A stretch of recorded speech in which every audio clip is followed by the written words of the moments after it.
בירושלים, ותחום העיסוק שלי זה הספרות היהודית שאחרי התנ"ך.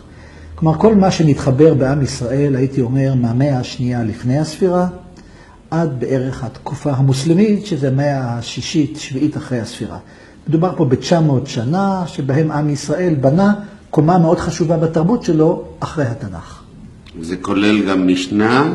משנה, תלמוד, סידור תפילה, זה כולל מדרשי אגדה, זה כולל תרגומים לתנ"ך, התנ"ך תורגם לארמית, כלומר כל הספרות היהודית שנקראת ספרות חז"ל, הספרות של חכמינו זכרם לברכה, הספרות הרבנית, כפי שהיא גם נקראת, שהיא לדעתי אבן היסוד של מה שנקרא יהדות. זה לא התנ"ך, זה הספרות הזאת.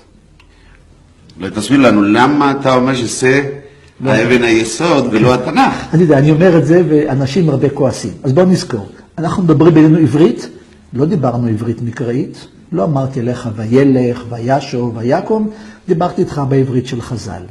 התיאולוגיה שלנו היום היא לא התיאולוגיה של התנ"ך, היא התיאולוגיה של המשנה והתלמוד.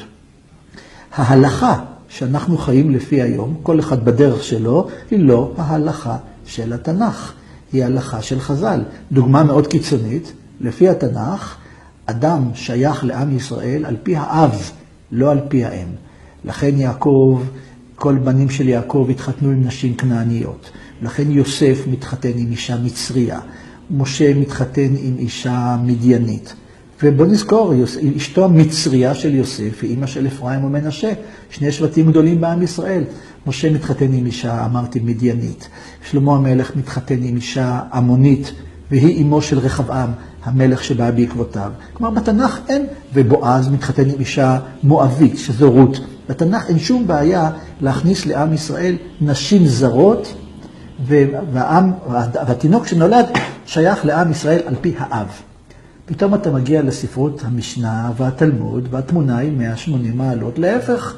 עכשיו ההלכה אומרת שיהודי, ככה ההלכה, הוא מי שנולד לאישה יהודייה, ללא כל קשר לאב. זה מה שאנחנו חיים. החיים של היהודים, ההלכה של היהודים, דיני שבת, דיני כשרות, כל דבר שעולה בדעתך הוא לא מקראי, הוא לא תנ"כי. אין בתנ"ך בית כנסת, אין בתנ"ך קדיש, אין בתנ"ך כל נדרי, אין בתנ"ך בר מצווה, אין בתנ"ך טלית.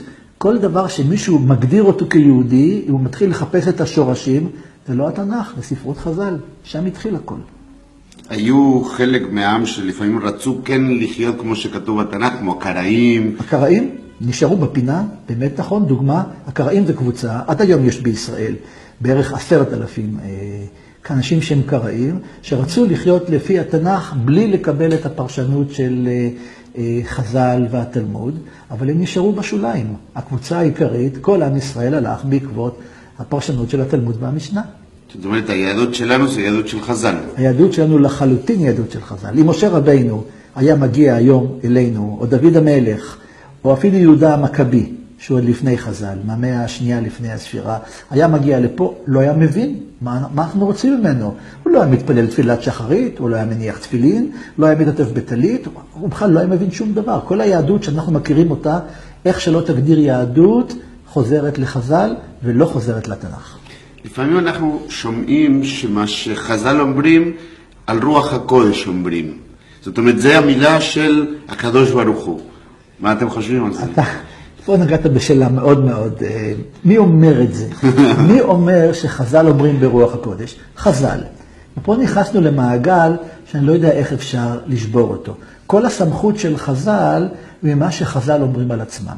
כלומר, אין לנו שום גורם חיצוני שבא ואומר על חז"ל, אלא חז"ל אומרים שהסמכות שלהם זה בת קול, רוח הקודש וכו' וכו', ועם ישראל קיבל עליו את הסמכות שלהם.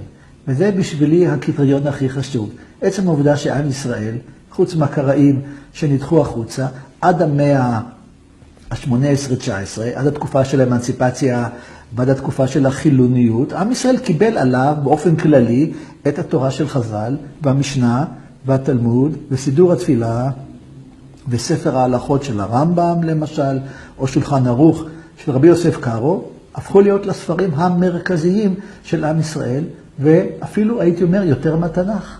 ואת התנ"ך התחילו לקרוא לפי העיניים של חז"ל. זה לא שהתנ"ך נשאר בצד, אבל קראו אותו עכשיו במשקפיים חדשות. קוראים אותו כעת לפי הקריאה של חז"ל. וחז"ל קוראים את התנ"ך אחרת ממה שקורא פרופסור להיסטוריה